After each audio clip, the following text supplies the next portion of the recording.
ఆయన్ని అనివార్యమైన పరిస్థితుల్లో నిన్న సాయంత్రం అరెస్ట్ చూపించారు. ఈరోజు ఏసీబీ కోర్టులో హాజరుపరచడం జరిగింది. హాజరుపరిచిన తర్వాత ఆగస్టు 1 వరకు కూడా ఆయనకి రిమాండ్ విధించడం జరిగింది. రాష్ట్రంలో ఒక విచిత్రమైనటువంటి పరిస్థితి నడుస్తూ ఉంది. కించిత్తు ఆశ్చర్యం కలుగుతూ ఉంది.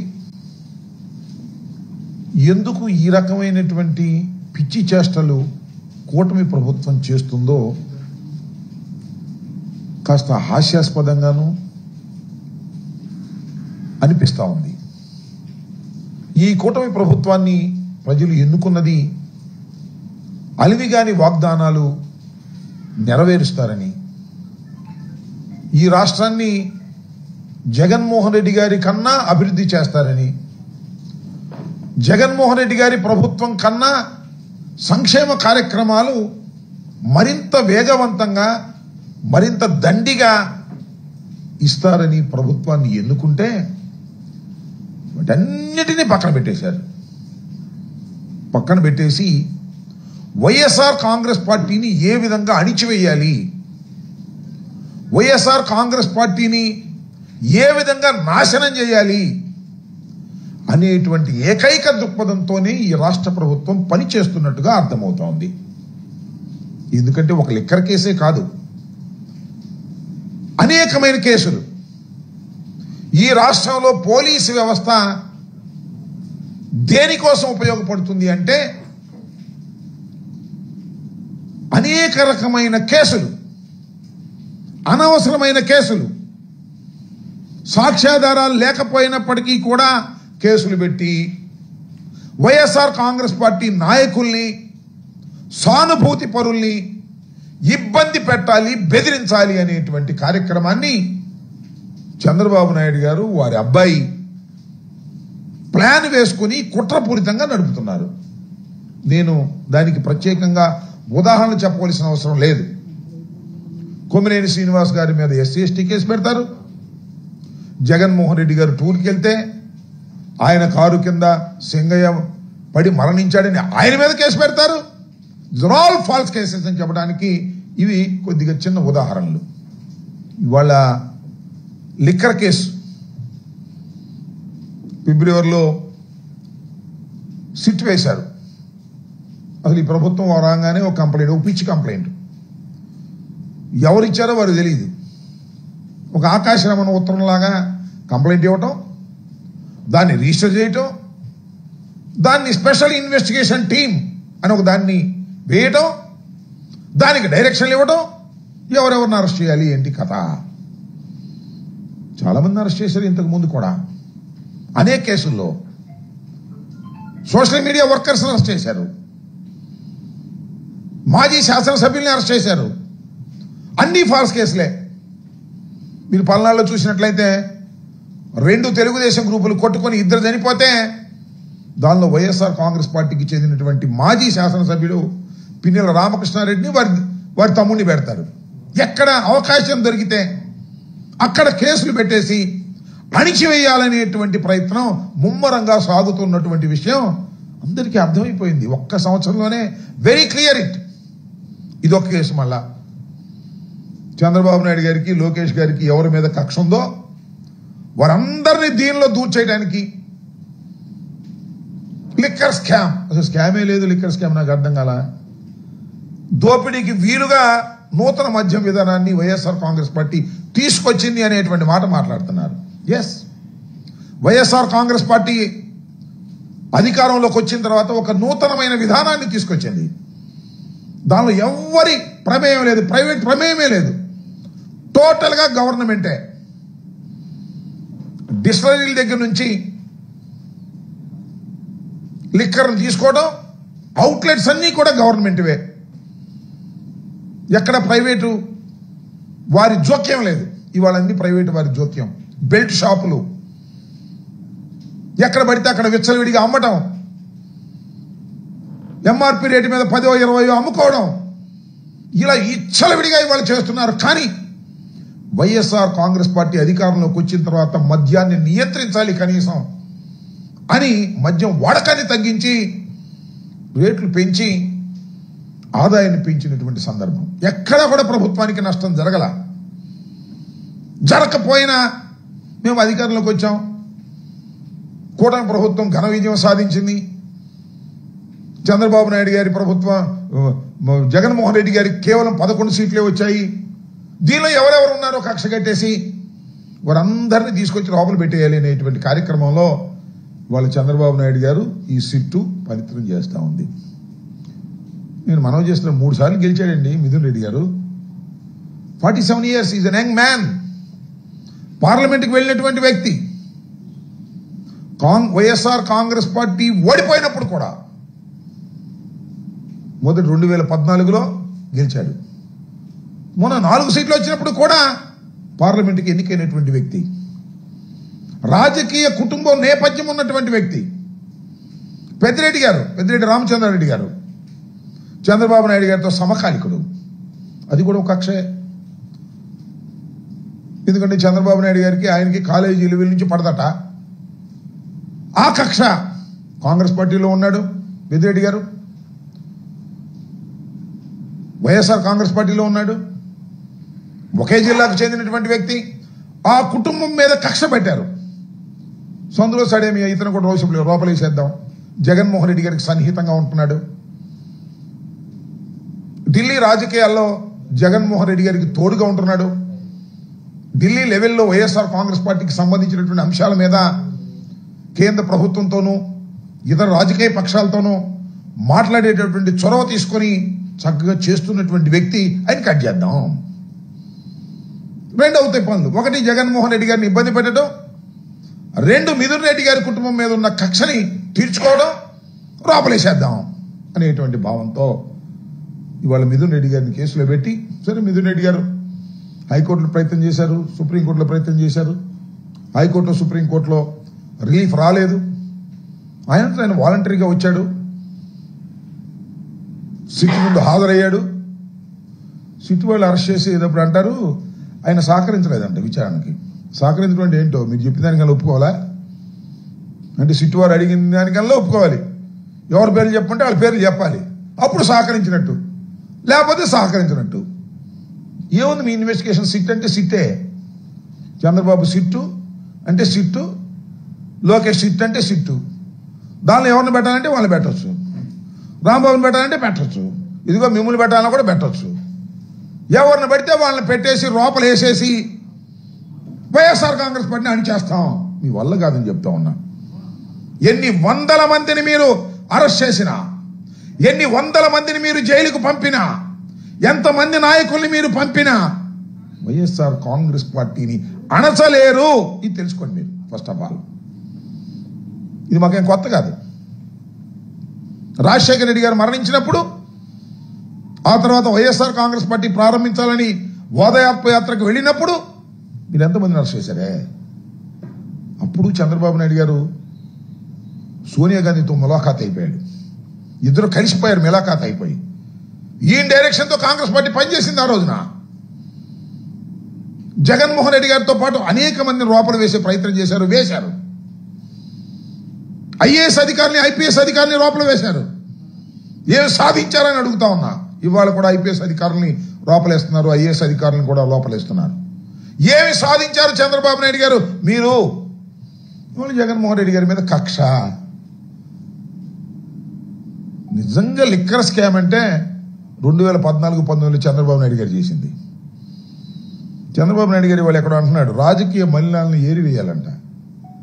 అది చంద్రబాబు నాయుడు కన్నా రాజకీయ మలినం ఈ రాష్ట్రంలో, ఈ దేశంలో ఎవరున్నారు చెప్పండి? చంద్రబాబు నాయుడు కన్నా క్రిమినల్ ఎవరున్నారు చెప్పండి? అన్ని క్రిమినల్ పాలిటిక్సే కదా నువ్వు చేసింది. నీకు అడ్డం వచ్చిన వాళ్ళ దొరికించే కార్యక్రమం చేస్తావు.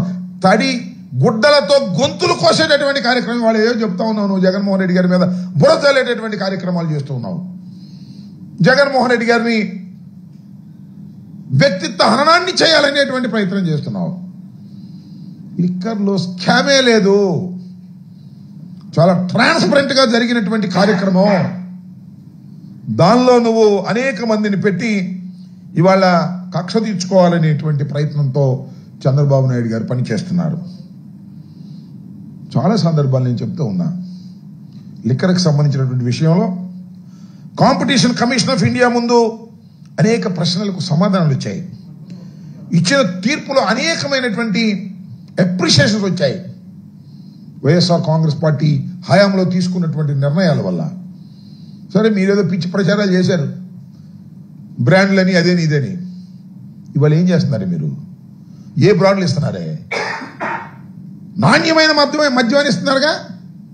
ఇవాళ నాణ్యమైన మద్యం అది ఎంతమంది వాళ్ళ మిమ్మల్ని ఇష్టం వచ్చినట్టుగా విమర్శిస్తున్నారు. దానికి సమాధానం, మేము ఉన్నప్పుడు బెల్ట్ షాప్ ఉందా అని అడుగుతా ఉన్నా.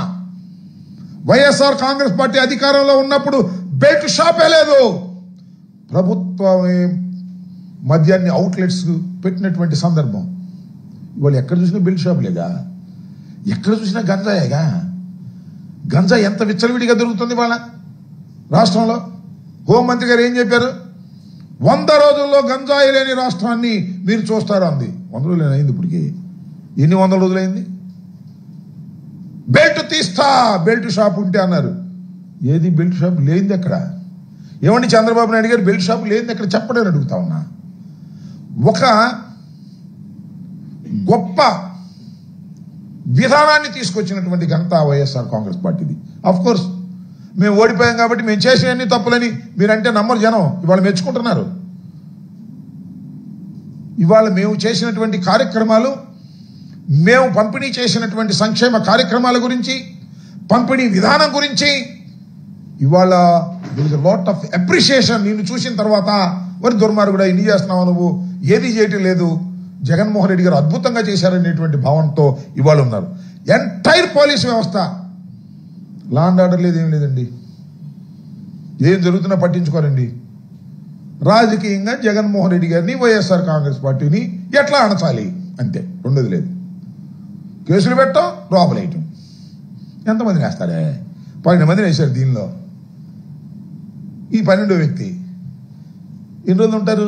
శాశ్వతంగా ఉంటారా? రారా బయటికి? మానసికంగా బలవంతులు కాలేదా? అవడం లేదా? అలవాటు అవడం లేదా? లోపల వేసేస్తే రాజకీయాలు వదిలిపెట్టి పారిపోవాలా? ఇవాళ ఒక్క విషయాన్ని చాలా స్పష్టంగా చెప్పాలి.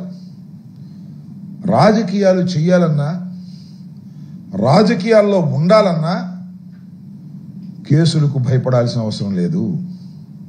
అవసరమైతే 2 నెలల్లో, 3 నెలల్లో, 4 నెలల్లో, 5 నెలల్లో జైల్లో ఉండటానికి కూడా సిద్ధపడాలి అనేటువంటి భావనతోనే ఇవాళ వైఎస్ఆర్ కాంగ్రెస్ పార్టీ ముందుకు వెళుతుంది. గుర్తుపెట్టుకోమని మనవి చేస్తున్నా. ఎక్కడ భయపడే ప్రశ్నే లేదు.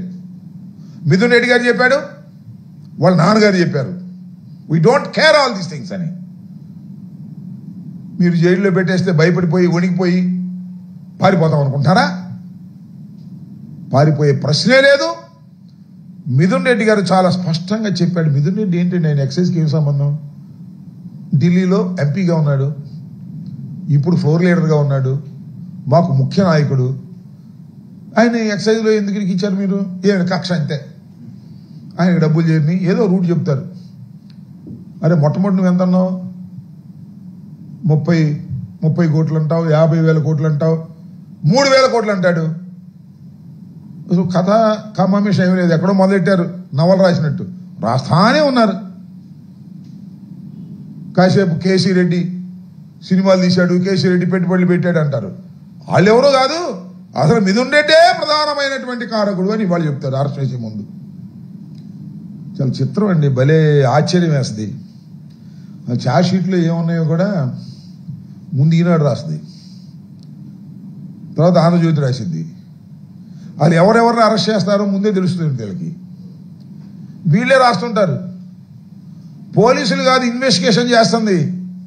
ఆంధ్రజ్యోతి, ఈనాడు, TV5 వీళ్ళే, ఎల్లో మీడియా మొత్తం ఇన్వెస్టిగేషన్ చేసి పుంఖాలుగా ఇస్తారు పొద్దున్నే వార్తలు.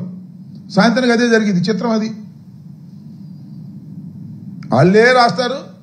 మరి ఇవన్నీ ఎట్లా జరుగుతుంది అంటే ఒక team of police and Chandrababu, Lokesh, Eenadu, Andhrajyothy, TV5 ఇదంతా ఒక బ్యాచ్. ఈ బ్యాచ్ మొత్తం కలుస్తారు. వీళ్ళు వండుతారు, వడ్డిస్తారు, నమ్మమంటారు ప్రజల్ని. నమ్మడానికి ఏం పిచ్చోళ్ళు ఏం కాదు, చెవుల్లో పూలు పెట్టుకుని పూర్వం నమ్మారేమో, ఇవాళ నమ్మే పరిస్థితే లేదు. పోలీసులు చెప్పేది నమ్మే పరిస్థితే లేదు. ఏ సెక్షన్లు వర్తించకపోయినా ఆ సెక్షన్లే చేస్తారు. చాలా చిత్రం అండి. మన గుంటూరులో నిన్న సిఐ గారు వచ్చి ఫ్లెక్సీలు తీసుకెళ్ళాడు. ఫ్లెక్సీలు కడితే వైఎస్ఆర్ కాంగ్రెస్ పార్టీ వాళ్ళు మేము వెళ్తుంటే అక్కడ మీటింగ్ జరుగుతుంటే ఫ్లెక్సీలు కట్టారు. సాక్షాత్తు లా అండ్ ఆర్డర్ కాపాడవలసినటువంటి పోలీసు వారు వచ్చి ఆ ఫ్లెక్సీలు తీసుకెళ్లారండి. ఈ రెండో పని లేదు వాళ్ళకి. తెలుగుదేశం ఫ్లెక్సీలు ఎన్ని ఉన్నాయి? వాళ్ళకి ఏమైనా పర్మిషన్ ఉందా? వైఎస్ఆర్ కాంగ్రెస్ పార్టీ ఫ్లెక్సీ కట్టడానికి లేదు, మీటింగ్ పెట్టడానికి లేదు, బయటికి రావడానికి లేదు. అందరూ జైల్లో ఉండాల్సిందే. జగన్మోహన్ రెడ్డి గారు వెళ్ళారనుకో పర్మిషన్ ఉండడానికి లేదు. 5 6 వెళ్ళాలి, లేదా 30 మంది 500 మంది లెక్క పోలీసులు రోజు కాపలా. ఏం పోయేకాలం వచ్చింది నాకు అర్థం కాదు. చంద్రబాబు నాయుడు గారు, లోకేష్ గారు ఇలాంటి దుర్మార్గమైనటువంటి ఏ స్కాము లేనటువంటి దానిలో మీరు స్కామ్ ఉందని ప్రచారం చేసి అరెస్ట్ చేసి లోపల పెట్టి ఏదో సాధించాలని మీరు అనుకుంటున్నారు. ఏమీ సాధించలేరనే విషయాన్ని కడకు తెలుసుకుంటారు. చంద్రబాబు నాయుడు గారు చెప్పినట్టుగా కడకు మీకు తెలుసుకునేటటువంటి ప్రయత్నం తప్పనిసరిగా ఉంటుంది. అసలు చంద్రబాబు నాయుడు కన్నా లిక్కర్ స్కామ్ ఎవరండి? నేను ఫస్ట్ టైం ఎమ్మెల్యే కాకముందు, ఎమ్మెల్యే అయిన తర్వాత కూడా నారావారి పాలన, సారా పాలన నారావారిది అని చెప్పేవాళ్ళు స్లోగన్. అసలు సారా పరిపాలించింది, సారా స్కాములు చేసేది, మద్యం స్కాములు చేసేది చంద్రబాబు నాయుడు గారు. చంద్రబాబు నాయుడు గారు ఎలాంటి స్కామ్ చేశాడంటే ఇరుక్కుపోయాడు. ఆయనే ముందు జీవో ఇష్యూ చేసి దీనిలో ఉన్నదాన్ని క్యాబినెట్లో యాక్సెప్ట్ చేశాడు. ఆయన సంతకాలు ఉన్నాయి క్యాబినెట్లో. సాక్ష్యాధారాలతో కేసు పెట్టారు సిఐడి వాళ్ళు. కోర్టులో పెండింగ్లో ఉంది. దాన్ని ఏదో మాయ మాటలు చెప్పి దాన్ని ఏదో మాయ చేసి అది విత్డ్రా చేసుకుందామని ఎత్తేద్దామని చూస్తున్నాడు. ఇప్పుడు ఆయన మీద ఉన్న కేసుని మా మీద కేసు పెట్టాడు. మళ్ళీ అప్పుడు జగన్మోహన్ రెడ్డి గారి మీద కేసు పెట్టి దానికి దీనికి పోటీ పెట్టి ఆ కేసును విత్డ్రా చేసుకోవాలనేటువంటి ప్రయత్నంలో జరుగుతూ ఉంది. సాధ్యం కాదు, సాధ్యం కానీయం కూడా చట్ట ప్రకారం. చంద్రబాబు నాయుడు గారంతా స్కామ్ చేసే మనిషి ఎవ్వరూ లేరు ఈ దేశంలో. ఆయన పుట్టుకే స్కామ్ రాజకీయంగా, ఆయన పెరుగుదల స్కామ్, డబ్బుతోనే రాజకీయం చేసేటటువంటి ఒక నీచమైన మనస్తత్వం ఉన్నటువంటి వ్యక్తి నారా చంద్రబాబు నాయుడు గారు. నారా చంద్రబాబు నాయుడు గారు చేసిన స్కాములు ఈ దేశంలో, ఈ రాష్ట్రంలో ఎవ్వరూ చెయ్యలేదు. కాబట్టి తప్పు తిరుగుతాడు అంతే. రాజకీయ మలినాలను తీసేయాలంట. ఎవరండి రాజకీయ మలినం సృష్టించింది? నాకు తెలియకూడదా? డైరెక్ట్గానేగా హైదరాబాద్లో ఒక ఎమ్మెల్సీని కొనడానికి. ఇప్పుడు హైదరాబాద్లో మన తెలంగాణ ముఖ్యమంత్రికి డబ్బులు ఇచ్చి పంపించింది ఎవడు? మేమా? డబ్బులు ఇచ్చి, బ్యాగులు ఇచ్చి పంపించి ఒక ఎమ్మెల్సీనే కొనేయాలనుకునేటటువంటి మలినమైనటువంటి రాజకీయాలు నడిపింది నారా చంద్రబాబు నాయుడు గారు. మీరా ఈ రాష్ట్రంలో ఇంకెవరన్నా ఉన్నారా? ఇంతకన్నా పచ్చి దగ ఏమన్నా ఉందా? దానిలో నీ ఛార్జ్ షీట్లో, అక్కడ కేసు పడి ఛార్జ్ షీట్లో నీకు అనేక సార్లు నీ పేర్లు పెట్టారు. కానీ ఎవడు కాళ్ళు పట్టుకున్నావో చీకట్టో, ఎక్కడ మేనేజ్ చేసుకున్నావో వ్యవస్థల్ని, ఆ కేసులు లేకుండా తప్పుకున్నావు గొప్పగా. అంత మేనేజ్ చేయగలిగిన కెపాసిటీ ఉన్ని ఇవాళ ప్రతివ్రత కౌరులు చెప్తున్నాడు అంతే. రాజకీయ మలినాలను తీసేయాలంట, క్రిమినల్ని తోలేయాలంట. ఈయన మాత్రం ఎమ్మెల్సీలను కొనడానికి, ఎమ్మెల్యేలను కొనడానికి డబ్బులు మాత్రం దండిగా ఎక్కడి నుంచి తీసుకొచ్చావు డబ్బులు? స్కాములు కాదు, బ్యాగులు. నీ జీవితం అంతా స్కాములే. ఇవాళ కూడా సూట్ కేసులు నువ్వు మీ అబ్బాయి చేస్తున్నారు. ఎంత స్కామ్ చేస్తున్నారో చెప్పాల్సిన అవసరం లేదు. నేను ఒకటి మనవి చేస్తున్నా, చంద్రబాబు నాయుడు గారు, జగన్మోహన్ రెడ్డి గారు ముఖ్యమంత్రిగా ఉన్నప్పుడు, ఇవాళ లిక్కర్ స్కామ్ అంటున్నావు కదా, మొత్తం 20 డిస్టిలరీస్ ఉన్నాయి ఈ రాష్ట్రంలో. ఒక్క డిస్టిలరీకి కూడా జగన్మోహన్ రెడ్డి గారు పర్మిషన్ ఇవ్వాల. ఒక్క డిస్టిలరీకి కూడా. నువ్వు 14 డిస్టిలరీకి నువ్వు పర్మిషన్ ఇచ్చావు నీ హయాంలో. ఎప్పుడన్నా కానీ 14 ఊరిని ఇచ్చావు నువ్వు. క్యాష్ కొట్టి తీసుకోవాలి నువ్వు. వాడు చెప్పర్లు ఇప్పుడు, అది వేరే విషయం. 14 డిస్టిలరీలకు నువ్వు పర్మిషన్ ఇచ్చావు. ఆ డిస్టిలరీ వాళ్ళు కూడా మందు సరఫరా చేస్తున్నది. సరే, ఆ మిగతా 6 కాంగ్రెస్ గవర్నమెంట్లోనూ అప్పుడు ఇక్కడ వచ్చినాయి అనుకోండి. జగన్మోహన్ రెడ్డి గారి హయాంలో ఒక్క డిస్టిలరీకి కూడా పర్మిషన్ ఇవ్వకోకుండా నువ్వు ఇచ్చినటువంటి డిస్టిలరీల దగ్గర నుంచే మందు కొని ప్రభుత్వం అమ్మింది. దీనిలో వాడుగా చేశాడు, వీడిగా చేశాడు, ఈ కథలు నువ్వెన్ని పెట్టినా కూడా అవన్నీ కథలే తప్ప, స్టోరీలు తప్ప వాస్తవాలు కావు. దుర్మార్గమైనటువంటి ఆలోచన చేస్తున్నావు నువ్వు. ఎవరిని పడితే వాడిని అరెస్ట్ చేసి లోపలేయాలనుకుంటున్నావు. వేసుకో, చూసుకుంటాం, ఎక్కడ భయపడే ప్రశ్నే లేదు. జగన్మోహన్ రెడ్డి గారిని, వైఎస్ఆర్ కాంగ్రెస్ పార్టీని పోలీసుల్ని పెట్టి కేసులు పెట్టి అణచాలనుకునేంత అమాయకత్వంలో నువ్వు నీ కొడుకు ఉన్నందుకు మేము చింతిస్తున్నాం. ఇలాంటి వాటిని ఎదుర్కొంటాం, ఎదుర్కొని ముందుకు నడుస్తాం. ఎంతమందిని అరెస్ట్ చేసినా, ఇంకా ఎవరెవరిని అరెస్ట్ చేస్తా ఉన్నా చేసుకొని చూద్దాం. ఒక్కటి కూడా నేను మనవి చేస్తున్నా, చంద్రబాబు నాయుడు గారు అధికారంలోకి వచ్చిన తర్వాత పెట్టిన ఒక్క కేసు కూడా నిలబడితే నన్ను అడగండి. ఇవాళ నేను చెప్తున్నా కదా, 4 సంవత్సరాలకు విచారణకు వస్తా, 5 సంవత్సరాలకు విచారణకు వస్తా, లేకపోతే సంవత్సరానికి విచారణకు వస్తా. విచారణకు వచ్చి సాక్ష్యాధారాలు కోర్టులో ప్రవేశపెట్టి ఆర్గ్యుమెంట్స్ అయ్యి ఒక్క కేసు నిలబడితే నన్ను అడగండి. అన్నీ కూడా పేక మేడల్లాగా కట్టి మా మీద కక్ష తీర్చుకోవాలని, రాజకీయ పార్టీని అణిచేయాలని చేసేటటువంటి ప్రయత్నమే తప్ప. నేను ఒక మాట చెప్తాను చంద్రబాబు నాయుడు గారు, మమ్మల్ని నువ్వు అణచాలంటే ఒకటే మార్గం, సూపర్ 6 మొత్తం అమలు చేయి, ఇచ్చిన షణ్ముఖముఖాన్ని మొత్తం అమలు చేయి, ఇచ్చిన 142 వాగ్దానాలు అన్నింటినీ అమలు చేశాయి. శభాష్ చంద్రబాబు అంటారు. నువ్వు అమలు చేస్తే చచ్చేది లేదు. 1 సంవత్సరం ఎగ్గొట్టేసావు అమ్మఒడి, అదే తల్లికి వందనం. మళ్ళీ బస్సు ఏమో ఆగస్టు 15 నుంచి అంటావు, సిలిండర్లు ఏమో సరిగ్గా ఇవ్వవు, నిరుద్యోగ భృతి ఎప్పటి నుంచో ఇస్తానంటావు. అన్ని వాయిదాలు వేసుకునే పద్ధతి తప్ప ఇచ్చిన మాటని మొదటి సంవత్సరంలో చేసినట్లయితే ఎస్ చంద్రబాబు నాయుడు గారు గొప్ప అని మేము ఆటోమేటిక్ మమ్మల్ని అణి చేస్తారు. కేసులు పెడితే అణి చేస్తారా? అరే అన్యాయంగా కేసులు పెట్టారా బాబు, అక్రమంగా లోపలేశారా బాబు అని అనుకోరా? అనుకుంటారు. జగన్మోహన్ రెడ్డి గారు అలాంటి కార్యక్రమాలు ఏవి స్కాములు చేయాల్సిన అవసరం ఆయనకి లేదు, చెయ్యలేదు.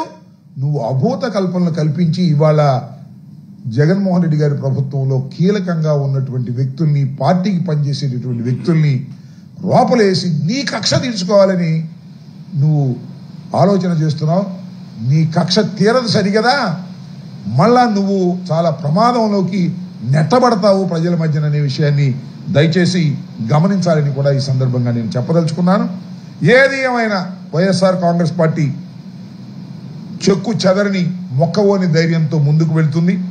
ఎన్ని కేసులు పెట్టినా, ఎన్ని ఇబ్బందులు పెట్టినా, ఎంతమందిని లోపల పెట్టినా కూడా వైఎస్ఆర్ కాంగ్రెస్ పార్టీ ధైర్యంగా ముందుకు వెళ్తుందని, దినదిన ప్రవర్ధమానంగా పెరుగుతుందని, చంద్రబాబు నాయుడు గారు ఏదైతే వాగ్దానాలను అమలు చేయటం లేదో ఆ వాగ్దానాలు అమలు చేసేంత వరకు నీ వెంటబడి పోరాడతామని చంద్రబాబు నాయుడు గారి మరి చూశారు కదా మీరు. ఇప్పుడు మేము ఆయన ఏమన్నాడు, సుపరిపాలనలో తొలి అడుగు అన్నాడు. సుపరిపాలన కాదు, ఇదంతా మోసపు పాలన, మోసపు పాలనలో తొలి అడుగని బాబు షూరిటీ, భవిష్యత్ గ్యారంటీ కాదు మోసం గ్యారంటీ అనేటువంటి కార్యక్రమాన్ని వాళ్ళ రాష్ట్ర వ్యాపితంగా 175 నియోజకవర్గాల్లోనూ వైఎస్ఆర్ కాంగ్రెస్ పార్టీ నడుపుతా ఉన్నది. ఇలాంటివి నడుపుతూనే ఉంటాం.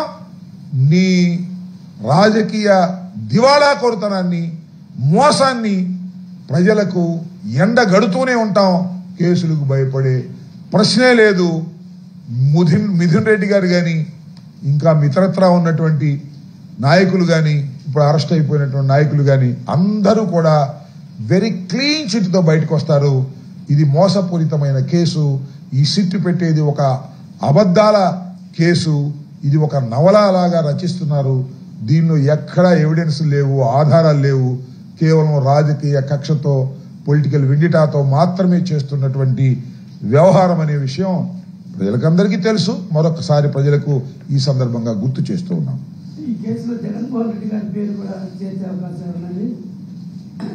ఉన్నాయని అనుకోనిండి. మొన్న ఎవరు అడిగారు కదా జగన్మోహన్ రెడ్డి గారిని, ఏమంటే మిమ్మల్ని కూడా అరెస్ట్ చేస్తారంటే నేను ఇక్కడే ఉన్నాగా అరెస్ట్ చేసుకోమని అన్నాడు ఆయన. మేము భయపడతామా? జగన్మోహన్ రెడ్డి గారిని పెడతారో లేకపోతే ఇంకోళ్ళని పెడతారో we can see later. We don't care all these things. ఏం చేస్తారు ఏంటంటే వాళ్ళ ఇష్టం. వాళ్ళ నవలు ఏ రకంగా రాస్తున్నారో మరి తెలియదు మనకి. ఎవరు లోకేష్ గారు ఎవరి పేర్లు రాస్తున్నాడో తెలియదు. అది రెడ్ బుక్కో గాడిది గుడ్డు బుక్కో మనకు తెలియదు. కాబట్టి ఎలా రాస్తున్నారో ఏం చేస్తున్నారో వాళ్ళకే తెలుసు. లోకేష్ ఏమనుకుంటే వాళ్ళని అరెస్ట్ చేస్తారు, నిన్ను అనుకుంటే నిన్ను అరెస్ట్ చేస్తారు, నన్ను అనుకుంటే నన్ను అరెస్ట్ చేస్తారు, జగన్మోహన్ రెడ్డి గారిని అనుకుంటే వాళ్ళని అరెస్ట్ చేస్తారు. బరి తెగించారు పోలీసులు, బరి తెగించారు. బరి తెగించిన వాళ్ళకు మాత్రమే పోస్టింగులు. సిన్సియర్గా పనిచేసేవాళ్ళు వదిలిపెట్టి వెళ్ళిపోతున్నారు, లూప్ లైన్లో ఉంటున్నారు. మాజీ ముఖ్యమంత్రి జగన్మోహన్ రెడ్డి గారు, అత్యంత ప్రజాదరణ కలిగినటువంటి వ్యక్తి జగన్మోహన్ రెడ్డి గారు. జగన్మోహన్ రెడ్డి గారు సింగిల్గా వెళ్తేనే 40% ఓట్లు వచ్చాయి, కట్టగట్టుకొస్తే మీకు 60 వచ్చాయి. పవన్ కళ్యాణ్, మోడీ, చంద్రబాబు కలిస్తే వచ్చాయి. అవి నీ ఎన్నో నీకు తెలియదు. అలాంటి జగన్మోహన్ రెడ్డి గారి మీద కక్ష తీర్చుకోవడం కోసం ఫాల్సులు కేసు పెట్టి అరెస్ట్ చేస్తారా? చూద్దాం. Will see. ఎదుర్కొంటాం, చూద్దాం ఏం చేస్తారు. That is left to the government. Government అంటాం కంటే that is left to the Lokesh. Lokesh లాంటి ఇన్మెచ్యూర్డ్ పొలిటీషియన్ చేతిలో ఇవాళ స్టీరింగ్ ఉంది. ఎక్కడ గుద్దుకుంటుందో తెలియదు ఈ ప్రభుత్వం. చంద్రబాబు నాయుడు గారు వెనక సీట్లో ఉన్నాడు, అటు దీన్ని కూర్చున్నాడు. అయ్యా ఇటు పోనీ అంటలా, నేను కూర్చున్నాడు అంటే ఆ ఉప్పుకునేది లేడు లోకేష్ బాబు. లోకేష్ బాబే డ్రైవింగ్ చేస్తున్నాడు. ఎక్కడో గుద్దేస్తాడు, గుద్దిందా తెలిసింది ఆయనకి, వెనక కూర్చున్న ఆయనకి.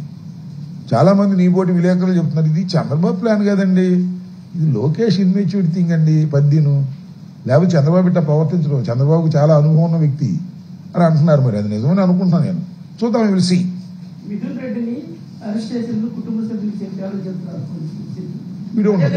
లోక్సభ స్పీకర్ కూడా ఈ విషయాన్ని తీసుకెళ్లారా లేదా? ఏది అది మనకి జస్ట్ ఇంతకు ముందే కదా అరెస్ట్ చేసిన. రాత్రి 8:30 అరెస్ట్ చేశారు. ఇవాళ కోర్టులో ప్రొడ్యూస్ చేశారు. బహుశా చెప్తే చెప్పిన ఫార్మాలిటీస్ ఏముంది దానిలో. అసలు మీరు ఒకటి గుర్తుపెట్టుకోండి, మిథున్ రెడ్డి గారు ఢిల్లీ నుంచి బయలుదేరేటప్పుడే అరెస్ట్ కావడానికి సిద్ధపడే వచ్చాడు. ఢిల్లీ నుంచి ఫ్లైట్ దిగి డైరెక్ట్గా సిట్ ఆఫీస్కి వెళ్ళాడు. సిట్ ఆఫీస్ నుంచి అరెస్ట్ అయ్యే బయటకు వస్తాడని మాకు తెలుసు. It is clear. కాకపోతే ఆ డిస్కషన్ ఫార్మాలిటీస్ బహుశా చేసి ఉంటే ఉండిండొచ్చు. ఎందుకంటే ఈజ్ ఏ పార్లమెంట్ మెంబర్ కాబట్టి ఏదో కొమ్మినేని శ్రీనివాస్ లాగానో లేకపోతే మరొకరిలాగానో చేయరు. కొద్దిగా పకడ్బందీగా చేసుకోకపోతే వాళ్ళే ఇబ్బంది పడతారు. కాబట్టి అలాంటి ఫార్మాలిటీస్ ఏమైనా చేస్తే చేసి ఉండొచ్చు. కానీ టోటల్గా it is a falls case. Mithun Reddy గారికి అలాంటి సంబంధం లేని కేసు. అసలు లిక్కర్ స్కామే లేదు. లేని స్కామ్ను సృష్టించి మమ్మల్ని ఇబ్బంది పెట్టాలని ప్రయత్నం చేస్తున్నారు. మమ్మల్ని ఇబ్బంది పెట్టాలని మీరు ప్రయత్నం చేస్తే మేము ఇబ్బంది పడటానికి సిద్ధంగా లేదు. Don't care what is there. అది ప్రజలు ఎన్నుకున్న మాజీ ముఖ్యమంత్రి జగన్మోహన్ రెడ్డి గారిని నేరగాడు అని చెప్పేసి ప్రస్తావన చేస్తారు. ఎవరు జగన్మోహన్ రెడ్డి గారు నేరగాడు అని చెప్పేది? చంద్రబాబు నాయుడు కన్నా మించి నేరగాడు ఎవడున్నాడు ఈ దేశంలో? జగన్మోహన్ రెడ్డి గారు ఎందుకు నేరగాడు అవుతాడు? అంటే కేసులు జగన్మోహన్ రెడ్డి గారి మీద ఉంటే నేరగాడు అవుతాడా? మరి కేసులు జగన్మోహన్ రెడ్డి గారి మీద ఉంటే నేరగాడు అయినప్పుడు నీ మీద ఎన్ని కేసులు ఉన్నాయి? స్కిల్ స్కామ్ కేసు ఉంది కదా, నీ మీద ఎన్ని కేసులు ఉన్నాయి? బొచ్చెడు కేసులు ఉన్నాయి. ఆ కేసుల సంగతి ఏంటి? ఆ కేసుల్లో అన్నిట్లో ఉన్నావు కదా నువ్వు.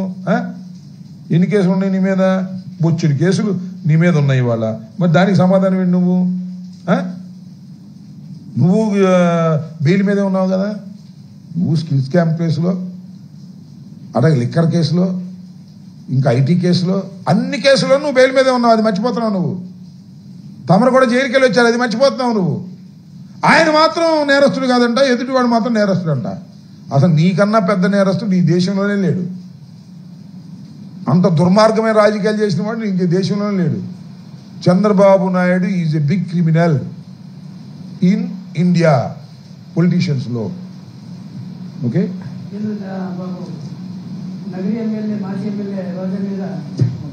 అవును, రోజా గారి మీద ఇష్టం వచ్చినట్టు మాట్లాడచ్చు. మహిళల మీద మాట్లాడితే తెలుగుదేశంలో ఒప్పుకోరు. రోజా గారి మీద మాట్లాడితే మాత్రం కాము కూర్చున్నారు, కేసు కూడా రిజిస్టర్ చేయదు. అక్కడ దాకా ఎందుకండి? ప్రసన్న కుమార్ రెడ్డి ఇంటి మీద దాడి చేస్తే కేసు రిజిస్టర్ చేశారా? చేయలేదుగా. అదేమంటే ఆమె తిట్టారని ఆమె తిడితే కేసు పెట్టే వచ్చి కొట్టేస్తారా? సో ఇవన్నీ ఒక విష సంస్కృతిని నారా చంద్రబాబు నాయుడు గారు, లోకేష్ గారు తీసుకొస్తున్నారు. ఇది చాలా దురదృష్టకరమైనటువంటి పరిణామం. కేంద్ర మంత్రి తమ్మసాని చంద్రశేఖర్ గారు ఒక మాట చెప్పారు, ముస్లింలకి 4% రిజర్వేషన్లు ఆయన మాయ మాటలు చెప్పి కోర్టులో పెట్టారు అని చెప్పారు. ఏంటి ఏమన్నాడు? ముస్లింలకి రిజర్వేషన్లు ఇవాళ ఉద్దేశం రాష్ట్రానికి లేదు, ఆ రోజున తెలిసి అన్ని చేస్తున్నాడు, తెలిసి అన్ని చెప్పాడు అని అబద్ధాలు. సుప్రీంకోర్టులో పెండింగ్ ఉంది కేసు. ఇప్పుడు అప్పుడు ఆయన ఎక్కడున్నాడు? పెమ్మసాని గారు అప్పుడు ఎక్కడున్నాడు అంటున్నా. జగన్ రాజశేఖర్ రెడ్డి గారు ముస్లింలకు 4% రిజర్వేషన్ ఇచ్చినటువంటి మహానుభావుడు. అసలు 5% ఇస్తే 5% చల్లదంటే 4% చేశారు. దాన్ని నడుస్తుంది కోర్టులో. తెలిసి ఇవ్వటం ఏంటి? నాకు అర్థం కాల. ఇవన్నీ ఊరికి పిచ్చి మాటలు మాట్లాడుతుంటారు. ఆయనకి పెద్దగా రాజకీయం గురించి తెలియదు అనుకుంటా. అప్పుడు ఎక్కడున్నాడో తెలియదు. అందువల్ల దాని మీద పెద్ద సీరియస్గా తీసుకోవాల్సిన అవసరం లేదు. ఓకే.